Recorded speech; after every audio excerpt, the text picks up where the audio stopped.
Gudrā gaisma. Visi jau mēs zinām, ka tā ir gaisma, kur tu var regulēt, tur attāli mainīt krāsiņas un tā tālāk. Bet es šodien gribu jums parādīt, kā realitātē, kādos scenārijos tu vari integrēt gudro gaismu.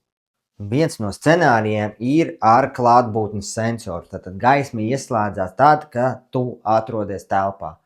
Tu vari nekustēties un gaisma tik un tā degs. Tas nav kustības sensors. Savukārt, izejot ārā no šīs telpas, viss izslēdzās. Un otrs veids vēl kā automatizēt ir ar balss asistentu, piemēram, ejot gulēt. Hey Google, turn off bedroom lights.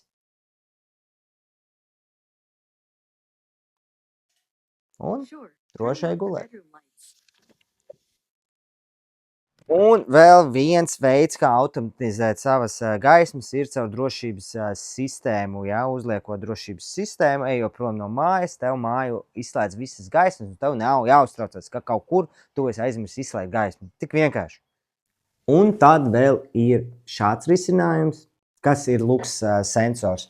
Mēs visi zinām, ka ir pa dienu spilgtāks apgaismojums nekā vakarā, naktī, un tāpēc arī iekšējais apgaismojums bieži vien ir vajadzīgs spilgtāks. Pēc šis sensors viņš var palīdzēt to kontrolēt, ka pa dienu tev ir attiecīgs zilāks tonis, un vakarā, kad ir vajadzīgs dzeltenāks, omalīgāks, viņš tad pārtais to pa dzelteno un omalīgo toni. Tas arī ir viss ar maniem ieteiktajiem scenārijiem, automatizācijām. Ierakstu komentārā, kurš tev no šiem piedāvātajiem patika vislabāk, un ja tev patīk šāds kontents, tad spied like uz šī video un jau tiekamies.